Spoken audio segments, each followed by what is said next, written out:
In the family of 8051 microcontrollers, there are three microcontrollers: 8031, 8051 and 8052.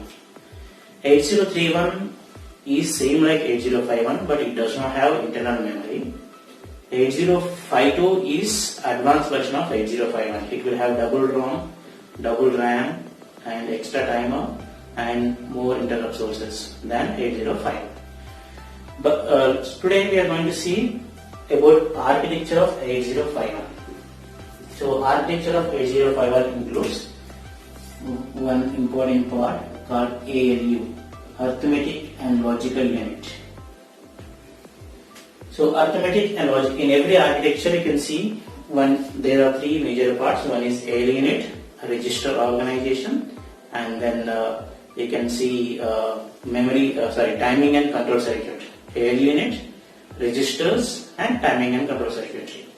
So in the 8051 also we have ALU unit and it is 8-bit in size. The ALU capacity is 8 bits. That means the microcontroller 8051 is a 8-bit microcontroller. This ALU can perform all arithmetic and logical operations like addition, subtraction, multiplication, division, decimal adjust, accumulator, and then the logical AND or XOR NOT, rotate and swap instructions. All these arithmetic and logical operations it can perform. ALU is associated with two registers. One is register A and other one is register B. This A is called as accumulator and B is called as register B. A is called as accumulator and B is called as register B. Accumulator is the register which is useful to perform ALU operations. Without accumulator, there is no ALU operation. All the ALU operations will be carried out by a register only, accumulator only. And this accumulator forms the destination operand for ALU operations. We will be having in an instruction format two operands. One is source operand, other one is destination operand. So this ALU will be always the destination operand for arithmetic and logical operations. So while learning about instruction set, we will see in detail what are the instruction formats, operands and everything.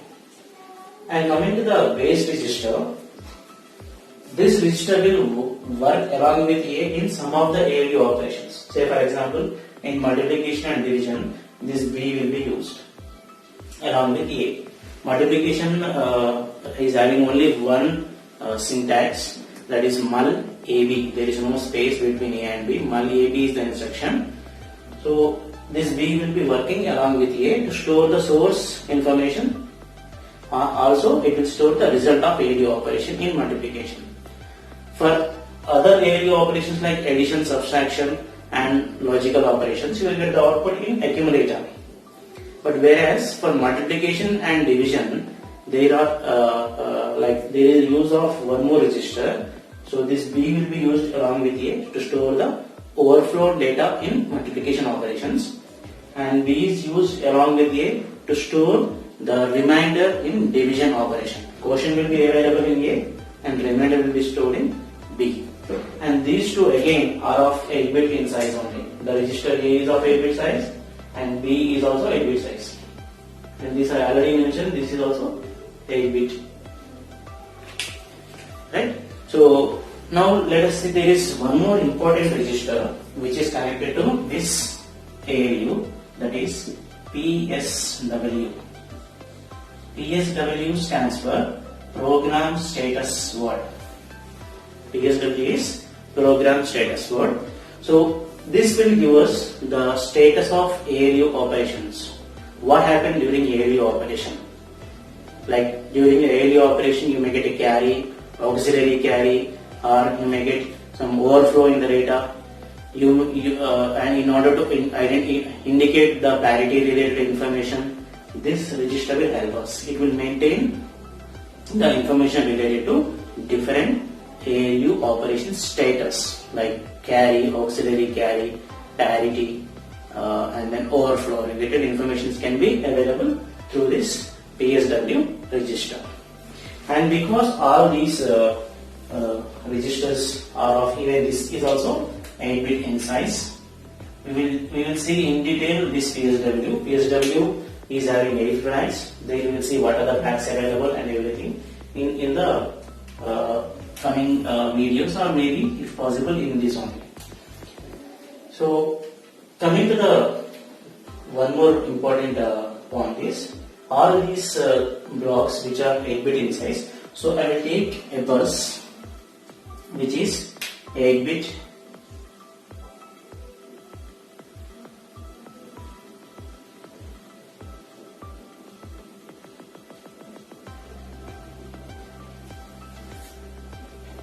okay.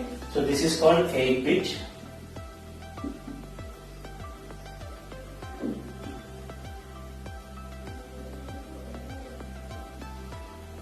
address or data bus. So this bus is called 8-bit address or data bus.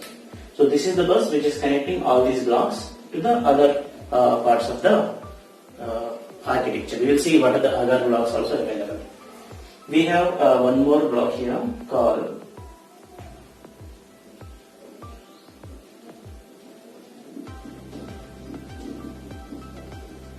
internal RAM, which is of 128 bytes. We have internal memory. 8051 microcontroller has got internal memory which is 128 bytes. This 128 bytes and we also have internal ROM memory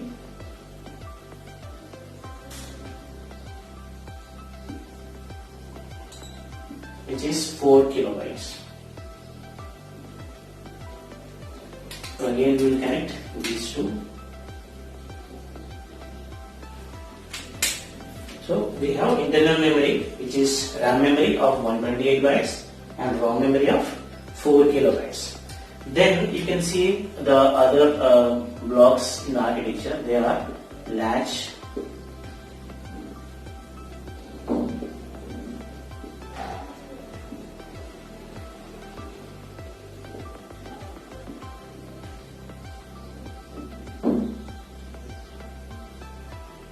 and these latches are connected to the ports.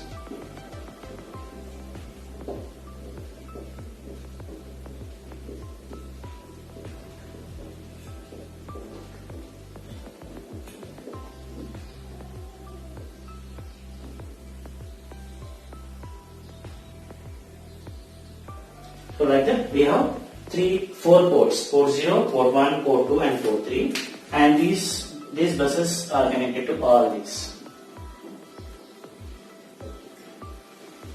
Okay. So and coming to these latches and ports, what are these latches and ports is 8051 microcontroller has got inbuilt 32 input output lines. The difference between a processor and microcontroller is like for a microprocessor we need to connect all IO devices and memory devices from external, from outside. There is no internal memory, there is no input and output pins available to the controller, microprocessor. But whereas for the controller, this memory and input output devices are available on the chip itself. So for this microcontroller 8051, we have 4 ports. They have port 0, port 1, port 2, port 3, and this port 0 will be used as IO port. It can work like input output ports. As I told just now, all the 32 input output lines are configured as 4 ports. Each port will have 8 pins. So port 0 will, all the 8 pins of port 0 will work like IO, and they will also work like address lines A0 to A7, and they will also provide data bus D0 to D7.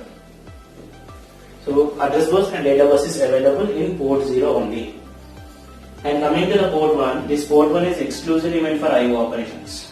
And port 2, it is useful for IO operations, and it is also useful for providing rest of the address lines A8 to A15.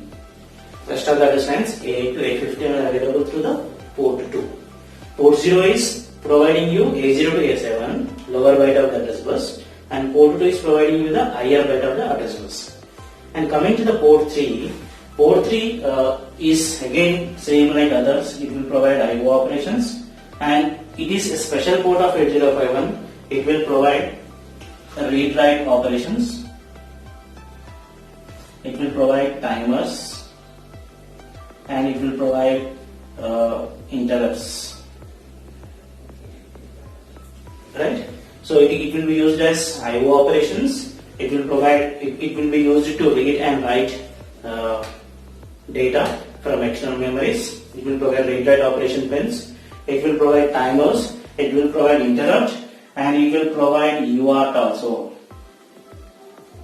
We can transmit and receive messages using this port 3. And out of all the 4 ports, this is treated as a special port because all the pins which are available in the microcontroller, in the port 3 of the microcontroller 8051, they can be used simultaneously. In the above 3 ports, either I can use it for I/O or for address and data. Here I can use them for I/O or address bus, but I cannot use 4 pins for I/O, 4 pins for address. Only I have to go for either I/O operation or address or data bus. Only I have to go for I/O operation or address bus. But whereas here I can go for I/O operation on 2 pins, read-write on other pins, then UART on other 2 pins, then interrupts on other 2 pins, and timers on other 2 pins. Simultaneously we can perform these dual functionalities in the port 3. That is why it is a special port of 8051. Now coming to the other registers, we have one more register called PC. PC stands for program counter. It is again 16-bit in size. Not again, it is 16-bit in size. And we have one more block, data pointer, DPTR. It is also 16-bit in size. It is divided into 2 parts, 8 and 8. They are DPH and DPL. Data pointer low and data pointer high. So because these 2 registers are 16-bit in size, they can be divided into 2 8 and 8 bits. Like here you can see DPL, DPH. And even we can work with PC as PCL and PCH also, but we will take PC as 16-bit only. If required, even we can make it into 2 parts, PCL and PCH.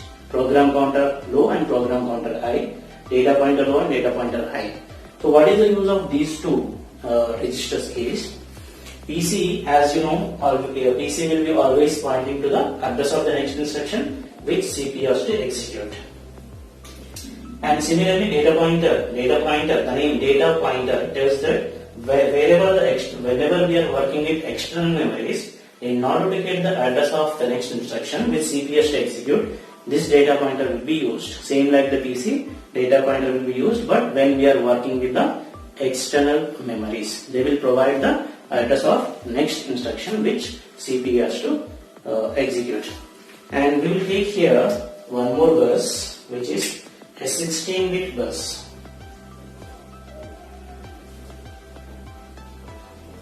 And this is connected to only 2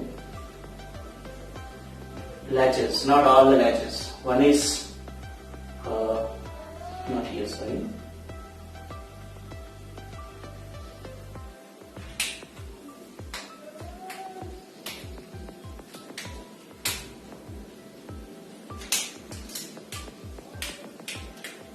It will go to port 0 and it will go to port 2 only, not for others.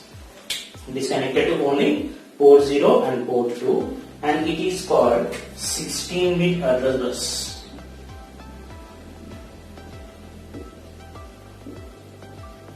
It is a 16-bit address bus. And of course, while if you practice this diagram, you can draw neatly. While explaining, I couldn't draw it properly.